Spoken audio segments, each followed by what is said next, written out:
Hello everyone, আসসালামু আলাইকুম। সবাই কেমন আছেন? আশা করছি সবাই অনেক বেশি ভালো আছেন। আমিও অনেক ভালো আছি। তো দেখেন আজকে দুপুরে আবার কি রান্না করব, যাই রান্না করি আপনাদের সাথে শেয়ার করার চেষ্টা করি। তো এখানে আমি সবজি কেটে নিছি। আসলে শীত শীত চলে আসতেছে, সবাই ফুলকপির তরকারি খাচ্ছে, আমারও খুব খেতে ইচ্ছা করছিল। পরে তোমাদের ভাইয়াকে আমি বলছিলাম, পরে আমাকে একটা ফুলকপি এনে দিচ্ছে, আজকে রান্না করব। তো ফুলকপির তরকারি কার কার বেশি পছন্দ কমেন্ট করে জানাবা। তো এই যে আমার ফ্রিজ আজকে দেখি যে আমার সজের পাতা নেই, তো সজ পাতা দেখি একটু একটু শুকাই গেছে, তো এটাই কেটে কুটে নিছি, একটু দিব, একটু গ্রান হলেই হয়। আমি যেহেতু বরাবরের মতো বলি, আমার ভাল লাগে তরকারিতে দিলে। তো পাঙ্গাস মাছের তরকারি কে কে ভেজে রান্না করো পুরো কমেন্ট করবা। আমি কিন্তু সব সময় পাঙ্গাস মাছটা একটু ভেজে রান্না করারই চেষ্টা করি। যখন বেশি তাড়াহুড়া থাকে তখন কষিয়ে রান্না করি। এদিক দিয়ে আমি মাছ ভাজার জন্য কড়াইতে দিয়ে দিতেছিলাম। যেহেতু আমার কড়াইটা কালো কালো, এটা কেউ কিছু মনে করবা না ভাই। এই কড়াইটা আমার অনেক শখের একটা কড়াই। এটা তেলা বানাইতে আমার অনেক দিন লাগছে। তোমাদের কাছে এটা নোংরা মনে হইতে পারে, কিন্তু আমার কাছে এটা অনেক কিছু। তো এই যে হলুদের ফাঁকি টাকি নাড়াচাড়া করে কি একটা বিচ্ছিরি গন্ধ, এখানে তোমাদের সাথে আমি মজা করতেছিলাম। যাই হোক, তো এই যে আমার পেঁয়াজটা ঢং করতে করতে গ্যাসে পোড়া পোড়া হয়ে, তো আমি তাড়াতাড়ি করে আলুটা দিয়ে দিই। যাই হোক, মানুষের কথাবার্তাতে অনেক ভুল ত্রুটি হয়, অবশ্যই মানুষেরই তো ভুল হবে, তাই না? তো তোমরা অবশ্যই ক্ষমা দৃষ্টিতে দেখবা। আর এখানে আমি আলু ভাজি করতেছি। আজকে কিন্তু আমি এই দুই পদেরই রান্না করব, মাছ রান্না করব আর আলু ভাজি করব।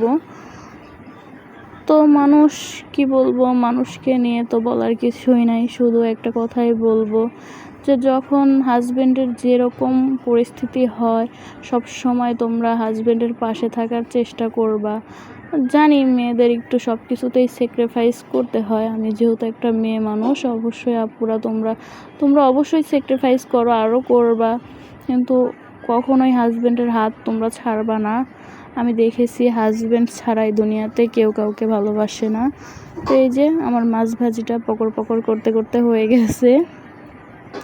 তো এই যে তরকারিটাও ধুয়ে নিয়েছি আমি। তো এই যে আমার আলু ভাজিটা হইতেছে, মাছ ভাজি করে নিছি, সবজিটাও ধুয়ে নিছি। তো আমার মশলাটাও কষানো শেষ। আসলে সব কিছু ভিডিওতে দেখানো হয় না। মানে আগে যখন ব্লগগুলো দেখতাম বেশি বেশি, এখনও দেখি, ভাবতাম যে ওরা এত সহজে কিভাবে কি করে, এত সহজ ভিডিও করা। কিন্তু এখন আসলে বুঝি যে আসলে ভিডিও করা অনেক কষ্টের একটা কাজ, অনেক কষ্ট।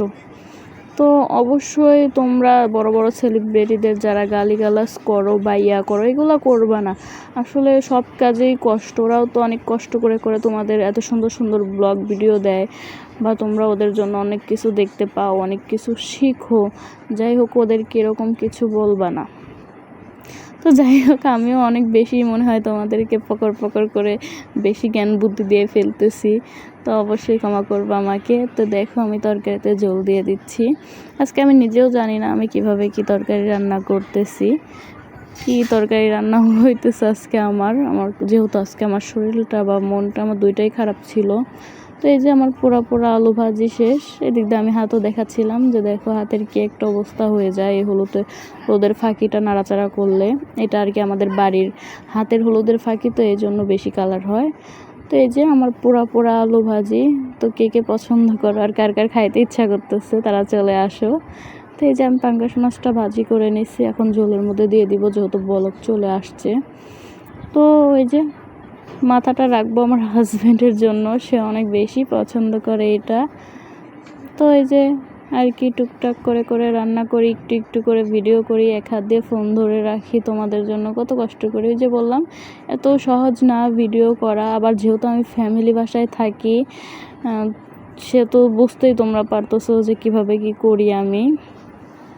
তো দেখো তরকারির মধ্যে মাথা পাঙ্গাস মাছের মাথাটা আটছিল না, বড় হয়ে গেছিল মাথা। তো না আটলেও সমস্যা নাই, আমি যেহেতু কড়া কড়া করে ভেজে নিছি পাঙ্গাস মাছ। তো লাস্টে আমি জিরার ফাঁকি দিয়ে দিছি। কে কে পাঙ্গাস মাছের তরকারি বা যে মাছের তরকারি হোক লাস্টে জিরার ফাঁকি দিয়ে নামাও, কমেন্ট করবা। তো এখানে আমি জিরার ফাঁকি দিয়ে ভাতটাও দেখাই দিচ্ছিলাম। এই যে আজকে আমি কত বড় পাতিলে ভাত রান্না করছি দেখো তোমরা। আসলে ভিডিওতেও বড় বড় কিসের জন্য দেখা যাচ্ছে আমি জানি না, আসলে অনেক ছোট পাতিল। তো খেয়েও দেখাবো আজকে। এই যে ভাত নিচ্ছি আমি। তো সবাই ভালো থাকো, সুস্থ